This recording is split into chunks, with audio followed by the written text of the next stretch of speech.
রাজবাড়ীতে সেচ বোরিংয়ের পাইপ নষ্ট করার অভিযোগ, শত্রুতার বলি কৃষক আব্দুল সাত্তার। রাজবাড়ী জেলার পাংশা উপজেলার মাশালিয়া মাঠে সেচ বোরিং নিয়ে উত্তেজনা ও শত্রুতার অভিযোগ উঠেছে। প্রায় 400 বিঘা আবাদি জমির সেচ সুবিধা নিশ্চিত করা একটি সরকারি ইজারাকৃত বোরিংয়ের দায়িত্ব পালন করতেন কৃষক আব্দুল সাত্তার। তবে সম্প্রতি তিনি একাধিকবার শত্রুপক্ষের দ্বারা ক্ষতিগ্রস্ত হচ্ছেন বলে অভিযোগ করেছেন। সাত্তার জানান, রাতের আধারে বোরিংয়ের পানির পাইপ বারবার কেটে বা ভেঙে নষ্ট করে দেওয়া হচ্ছে, যাতে করে জমিগুলোতে সঠিকভাবে পানি পৌঁছানো না যায়। তিনি দাবি করেন এটি উদ্দেশ্য প্রণোদিত একটি শত্রুতা, যাতে তিনি বাধ্য হন দায়িত্ব থেকে সরে যেতে।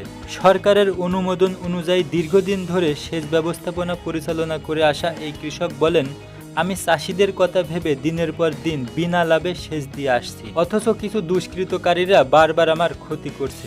এমত অবস্থায় তিনি সরকারের কাছে সুষ্ঠু তদন্ত, ন্যায় বিচারের দাবি করেছেন। স্থানীয় কৃষকরাও জানিয়েছেন, বোরিংটি নষ্ট হওয়ায় জমিতে সঠিক সময়ে পানি না পৌঁছানোয় ফসল উৎপাদনে বিঘ্ন ঘটছে।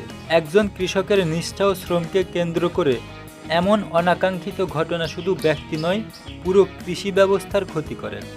যথাযথ তদন্ত, দোষীদের শাস্তি নিশ্চিত হলে কৃষক সমাজ আশ্বস্ত হবে, আর সেচ ব্যবস্থাও আগের মতো সচল থাকবে।